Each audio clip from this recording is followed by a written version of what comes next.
पूर्व मेयर हाम्रो राष्ट्रिय उपभोक्ता मञ्चका आदरणीय अध्यक्ष प्रेमलाल महर्जनज्यू हो। यहाँलाई पुनः स्वागत छ यस कार्यक्रममा। हामी जोडिरहेका थियौँ यो उपभोक्ताहरूको दैनिक यो उपभोग गर्ने वस्तुहरू सम्बन्धी, उत्पादन बिक्री वितरण सम्बन्धी र बजारीकरण सम्बन्धी। अनि यो तपाईँले निरीक्षण गर्ने चाहिँ उजुरी आइसकेपछि तपाईँहरू त्यो निरीक्षण गर्न फिल्डमा पुग्नुहुन्छ कि सुरुमै तपाईँले यो बजारलाई व्यवस्थित गर्नको लागि अगाडि बढ्नुहुन्छ? हामी कहाँ दुई प्रकारले हामी काम गर्छौँ। एउटा चाहिँ हामी कहाँ गुनासो आइसकेपछि हजुर तपाईँले के हेरेर हाम्रो बजारमा यस्तो भइरहेछ भनेर कतै बेला आउला जस्तो भने काठमाडौँ उपत्यका मात्र होइन, विभिन्न जिल्लामा सङ्गठन त छँदै छ। जस्तो एक जिल्ला भनौँ तपाईँको पोखरामा समस्या आयो अथवा विराटनगरमा आयो अथवा चाहिँ नेपालगञ्जमा आयो। नेपालगञ्जका हाम्रो चाहिँ त्यहाँको अध्यक्षलाई हामी खबर गरिहाल्छौँ, वीरेन्द्र यादवलाई। पोखरामा भयो भने हामीले कपिल गोरेलाई अथवा चाहिँ जिल्ला अध्यक्ष लिगरलाई फोन गर्छौँ।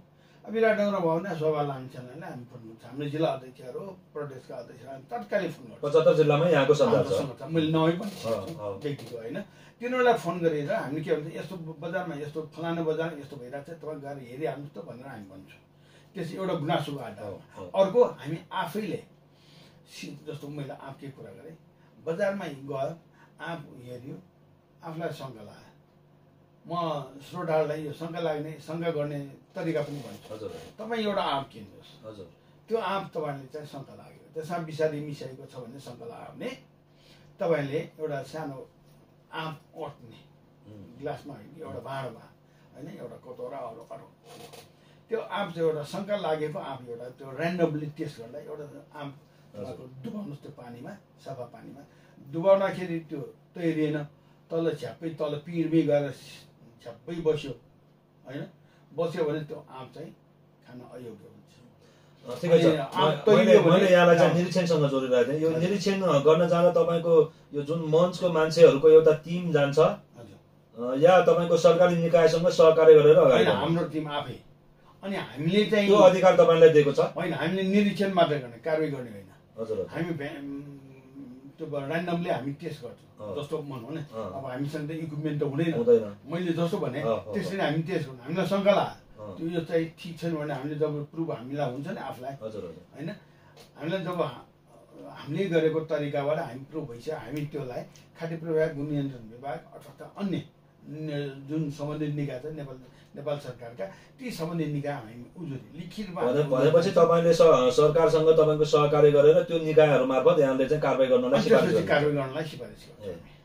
भनेपछि अब यो नेपाली जनजनलाई स्वस्थ र सुपथ मूल्यमा यो जुन हामीले खान पाउनु पर्ने यो दैनिक उपभोग्य सामानहरू हुन्छन् नि, त्यसको वितरणको निम्ति तपाईँको जुन यो बजारी व्यवस्थापन हुनुपर्ने छ त्यो देखिएको छैन बजारमा। त्यसको निम्ति यहाँहरूले कस्तो भूमिका निर्वाह गर्नुहुन्छ? वास्तवमा यो महत्त्वपूर्ण कुरा हो।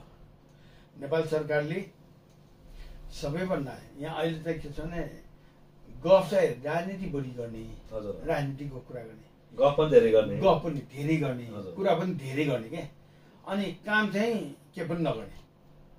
राजनीतिले फाट पाक्दैन। हेर्नुहोस्, सबैभन्दा पहिले जो राजनीति गर्छ नि व्यक्ति, चाहे तपाईँ चाहे म चाहे हाम्रो श्रोता साथीहरू नै कोही होला, राजनीति गर्नुहुन्छ भने तपाईँको भात नखाइकन राजनीति गर्नुहुन्छ, पानी नखाइकन राजनीति गर्न सक्नुहुन्छ। चियाको तपाईँको चौतारामा गएर चिया खाने अनि ठुलो राजनीतिक गफ हाँक्ने होइन, पूर्व पश्चिमले उडाइदिने होइन, अनि चाहिँ हो 10वटा चाहिँ एयरपोर्ट बनाएर चाहिँ तपाईँको ठुल्ठुलो जहाज उडाइदिने, यस्तो गफ गर्नु चाहिँ हामी माहिर छौँ। तर बेसिकली आधारभूत रूपमा आवश्यक पर्ने हाम्रो दैनिक उपभोग्य वस्तुहरूको यो उत्पादन, बजार व्यवस्थापन र उपभोगसम्मको विषयमा अहिलेसम्म कसैले बोलेको छैन। यहाँहरूलाई बोल्नको लागि त तपाईँको यो निकायमा हुनुहुन्छ नि त। हामी बोल्ने मात्र होइन, हामीले बोल्ने कुरा त कानुनी तहमा आउनु पर्यो कि हाम्रो कुरा सुन्नु पर्यो नि। यो प्रेमलाई त्यसै ट्याटर कराउँछ, यो बकबक गरिरहन्छ, यसको कुरा सुन्नु न, यसको कुरा सुन्नु। हामी पागल हुन्छ भने हाम्रो नेताजीहरू कुरा गर्नुहुन्छ, त्यसो ठिक छ नि त, तपाईँ काम गर्नुहोस् न। हाम्रो उपभोक्ताको अधिकार तपाईँ सुरक्षित गर्नुहोस् न। संविधान जुन संविधानमा टेकेर उहाँ मन्त्री हुनुहुन्छ, जुन संविधानमा टेकेर उहाँ नेताजी भइराख्नु भएको छ, त्यही संविधानको धारा 44ले उपभोक्ताको हक सुनिश्चित गरेको छ। अनि त्यो हक सुनिश्चित गरिसके त्यसको अधिकारहरू 9वटा छ। त्यो अधिकारलाई प्रयोग गरेर देखाइदिउँ